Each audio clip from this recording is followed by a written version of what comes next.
this is Mauricio. Did you want to say Hi. hi?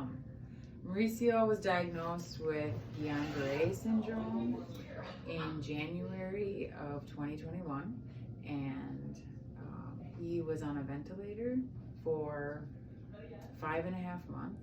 And actually, day one, the same day as his diagnosis, he went on the ventilator, so it was pretty immediate.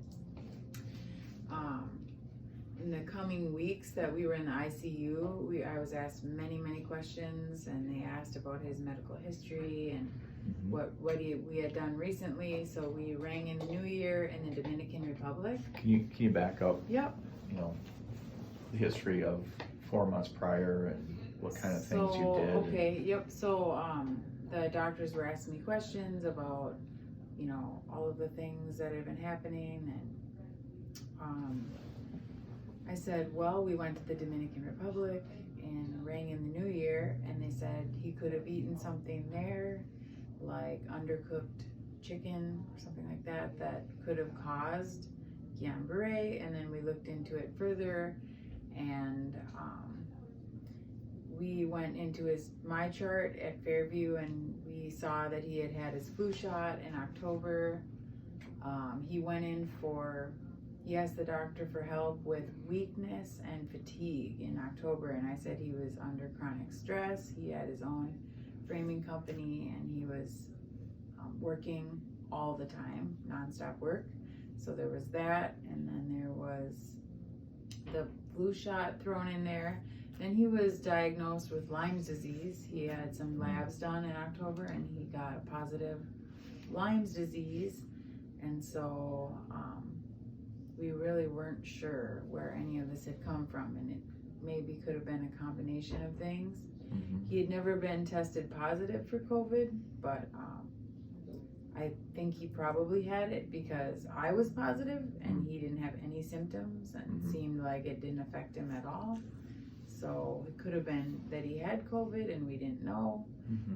So there were a lot of things thrown in there, and they basically said most likely it's something he ate at the Dominican Republic, and so we didn't really know, and we probably never will really know what caused it. What was kind of the progression when it did come on?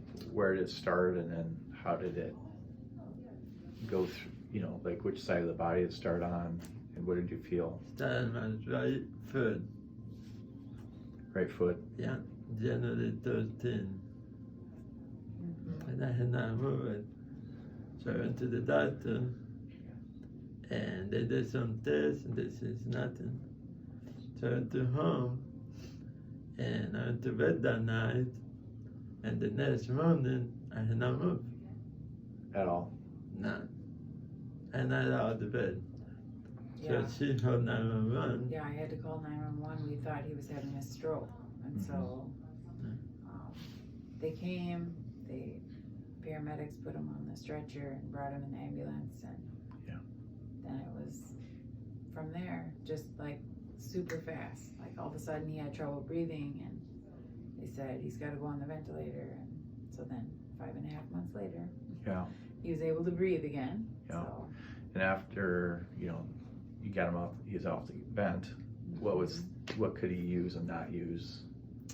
When he was off the vent, he could use absolutely nothing. I mean, he had no movement.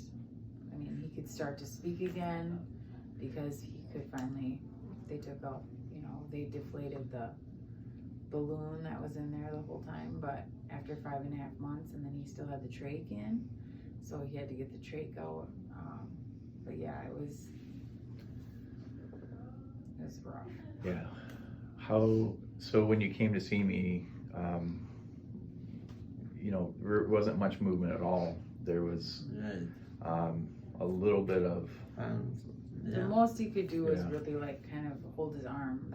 That's how you did the testing. Yep, he could hold one arm just about right there, and that was about it. And now since it's been about a month, right, of working with you, what kind of changes have you noticed occur? I had to move my legs. So yesterday he was able to walk at therapy in the parallel bars, And so it's coming. He's 120 able to- feet. 120 feet, yeah. And then we also seen you grab a piece of paper yesterday using both hands. Yeah. And now you can move yourself with your power chair. Right. That wasn't possible before. Right, yeah. What else can you do? About a week after starting, I think you showed me a video. Yeah, I started doing the bike. Doing the bike. With Yeah. with his leg. And my legs, yeah. So, what's your comments, I guess, Nicole? What have you seen? I think that this has definitely helped. I wouldn't say that it hasn't helped. I think it's definitely helped. And we were told that this helped others who had Guillain-Barré on the Facebook page for the survivors. There was someone who really said that quantum neurology works and look into it, and so that's how I found you, because I was just Googling quantum neurology. Yeah, and one of the things that we noticed is that your speech has improved after starting. So easier to understand a Yeah. little bit. Yep. So it's tough with the C's, right? Yeah. But definitely improved. Yeah. So, any other comments? No. But what we want to do is find out what more can we do to help you. So, okay. Well, thank you for sharing. Oh, thank you.